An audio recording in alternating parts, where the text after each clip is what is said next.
Senator Sharma. Thank you, Acting Deputy President. Australia faces immense challenges. We live in a dangerous and a more unstable world. Our geographic isolation no longer affords us the protection that it once did. And the liberal international trading system, which has done so much to underpin Australian prosperity, is under threat. Our defence force is underfunded, under-equipped, and our economy, once the envy of the world, is stagnating. Australia is a great and prosperous nation, but this is not the result of dumb luck or mere chance. It's something that we have built collectively through active choices and decisions taken over decades. Our economic success has been built by hard work, by liberal economic policies, by a thriving private sector, by competition and dynamism, by a willingness to embrace new technologies and new methods of working, and by ensuring that effort, enterprise and risk-taking are rewarded, not punished. And unless and until such time as we rediscover those principles, unless and until such time that we get our economy out of its rut and get it moving again, then our other national challenges will only grow more profound. We will not be able to modernise and enlarge our defence forces as we so desperately need to do. We will not be able to modernise or upgrade our infrastructure. We will not be able to continue to fund generous social services and healthcare. We will not be able to care for communities in need, be they the elderly or those with a disability. Turning a blind eye to the profound economic challenges we face, or pretending, as this government has done over the past 3 years, that we have no agency or ability to address them, is national negligence of the highest order. Now, in her address, the Governor-General noted the government's newly found interest in productivity and in a more resilient and diversified economy.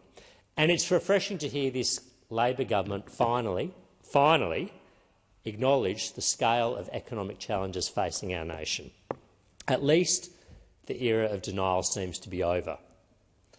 And if the Labor government is genuine about seeking to address these challenges, then they will find a constructive partner in the Liberal Party. Acting Deputy President, I'm very grateful to have been appointed as the Shadow Assistant Minister for Competition, Charities and Treasury by the Leader of the Opposition, and I look forward to working with my colleagues across this parliament to scrutinise, to hold to account and support, where warranted, this government's economic policy. But let's be honest about our challenges. Under this Labor government, we've got lower living standards, we've got higher debt, we've got higher taxes, we've got stagnant productivity, we've got anaemic business investment. The government now say their ambition for rising wages, growth and productivity requires a unified national effort. Well, this Damascene conversion is welcome, but Australians are right to ask, where has this ambition been for the past 3 years? We've seen GDP per capita, the best measure of a family, a household and individual's prosperity, in sustained decline under this government. It's likely that it will not recover to 2022 levels until 2030. That is a lost decade.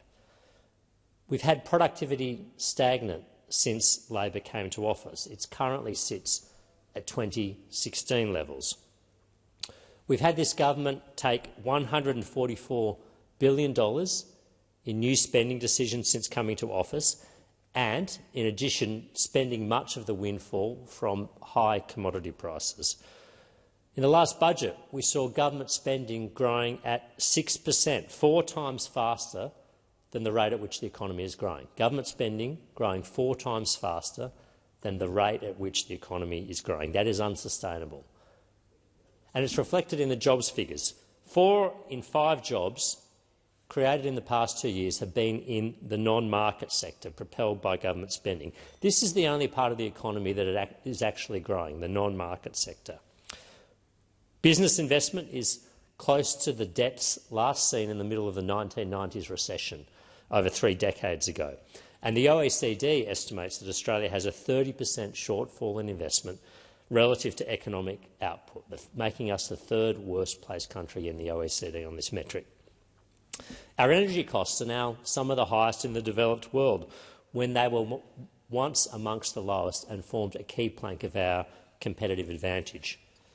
Energy is an input into every facet of economic activity, and high energy costs effectively act as a tax on production. This deterioration in competitive advantage is a direct result of the flawed energy transition being pursued by this Labor government. Turning now to productivity, which is the topic of many speeches at present and the focus of the government's upcoming Economic Reform Summit in August. As the Productivity Commission has rightly identified, productivity growth has accounted for 80% of national income growth over the past 80 years. And what that means is that productivity is the basis of higher living standards. It underpins economic growth. It's why this generation of Australians is materially better off, with more opportunities and better health than previous generations of Australians. And the only way that today's parents can expect their children to have a better standard of life and more opportunity is if we get productivity moving again. As Ken Henry noted in his recent press club address, unless Labor's anaemic productivity is rebooted, this government will need to raise taxes by as much as 5% of GDP. That is the pathway we're heading down: a low productivity, high cost, high tax, high spend economy. Ken Henry further noted that the average Australian today is cumulatively $500,000 worse off because of the failure to match our productivity performance in the last 2 decades of the 2000s, the 1980s and 1990s. But it's important to understand that our productivity performance is not uniform. In the market sector, private sector largely, productivity has increased by 35% since 2000. But in the non-market sector, the sector which is overwhelmingly government-owned or government-operated or government-funded, it's grown by just 2% in that period. 35% in the market sector since 2000, 2% in the non-market sector since 2000. Now remember, 4 out of 5 jobs created in the past 2 years have been in the non-market sector. And it is this growth in government spending which is driving the creation of non-market sector jobs, which is crowding out the private sector and which is hurting our overall national productivity. But even in the market sector, productivity performance has been patchy. And in construction, for instance, which is worth highlighting, Labor productivity has gone backwards in past decades. In the past 2 decades, Labor productivity in dwelling construction, for instance, has fallen by 33% in terms of the number of houses built. So this means it takes more workers, more time to build a house than it did 2 decades ago. We're getting worse at building homes. And if you want to know why we have a housing affordability crisis, part of the explanation lies in this figure. Let's not forget, one of the very first acts of this government in 2022, when elected, was to abolish the sole industrial umpire in the sector, the Australian Building and Construction Commission, the ABCC. And since that time, the unchecked, militant and unlawful and intimidatory tactics of the CFMEU and other emboldened construction unions have added an estimated 30% to construction costs in Australia, just over the last 3 years. That's a tax that we all pay. It's a tax that our state governments have to pay if they're undertaking major infrastructure projects, but it's also a tax we all pay if we're seeking to renovate our home or if we're seeking to buy a new home. And one of the most troubling figures, which I think spells out the economic malaise we're in, to emerge in recent days, is this: that today more than 50% of Australians rely on government for their main income, whether it's through public sector wages, social security benefits or subsidies. This is because we've seen government spending surge, going from 24% of GDP to 27% of GDP in just a few years. That's a figure that was last seen in the early 1980s, and there is no end in sight.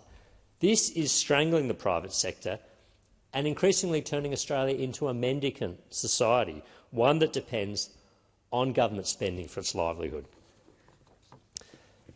Now, this government has now announced an economic reform roundtable to take place in the third week of August. And this is a welcome recognition, at least, that the Australian economy is in poor health and that we have an urgent need to address its ailments. Hopefully it means the era of denial is over. But this summit has to be more than a ritualistic or formulaic exercise. It must deliver outcomes. But you cannot say that the initial signs are promising. We've had the Prime Minister and the Treasurer rule out industrial relations changes. We've had the Prime Minister and the Treasurer effectively rule out any ambitious tax reform. We've had government ministers talk about giving unions a right of veto over the deployment of productive technology in the workplace. We've got trade unions having been given 4 out of the 24 spots available at this economic reform roundtable. And some of their demands, the ACTU's demands and other trade unions' demands, this is the people who will occupy almost 20% of the seats at this roundtable. Some of their demands: abolish the Productivity Commission. That's right, abolish the body, the professional, independent, expert body that advises the government on how to improve productivity. The union suggestion is that this body should be abolished as a way to somehow improve our productivity. There are other demands. Give trade unions a veto over the deployment and use of artificial intelligence in the workplace. Their final demand is a shorter working week, not offset by productivity increases, not offset by increased workplace flexibility, not offset by the deployment of new technologies, just a shorter working week. It doesn't augur well, and it has echoes of the Jobs and Skills Summit in 2022, which was, as business frankly concedes now, a complete stitch-up. It was used as a vehicle by the government to pursue dramatic changes to our industrial relations system, which has taken us well back beyond the era of Paul Keating. It's basically destroyed the system of enterprise bargaining that he helped introduce, and it's destroyed the very notion that workplaces in an enterprise can negotiate with their employer and trade off flexibility or productivity for material wage gains or better working conditions. I want to turn briefly to competition, because competition is an area that must be addressed by this roundtable. Australia is being held back in too many sectors by weak competition. A lack of competition in these sectors is hurting not only the workers in those sectors, who are not able to sell their labour more effectively to other bidders, but also to consumers. And we have welcomed the government's work through the Competition Task Force, and we remain ready to support important competition reforms. But what have we seen on the government's agenda? Well, one of their first acts last week in the parliament was to seek to enshrine penalty rates in law, remove flexibility and make it more difficult for workers to negotiate higher rates of pay, higher rates of base pay, by offsetting penalty rates, something that many workers have pursued over the years. We've also seen ministers talk about giving unions a veto over the deployment of artificial intelligence. And, again, the only area of tax reform the government seems to be pursuing is a novel and untested and, frankly, nightmarish tax on unrealised gains in super accounts, something that has never been done before in Australia, which will almost certainly act not only as a tax on those individuals who have self-managed super funds with balances above the amount, but a tax on early-stage investment. Now, Acting Deputy President, we will hold this government to account for their big talk on productivity and economic growth. Australia is a great and prosperous nation, but not by chance, by choice. Our economic success has been built on hard work, on economic liberalism and on reward for effort. But weak productivity, a lack of competition and anaemic growth are all major challenges for Australia, and we cannot afford to sit by or think we can regulate or tax our way to prosperity. If we want to remain a high-income, high-opportunity country, we need to get serious about economic reform.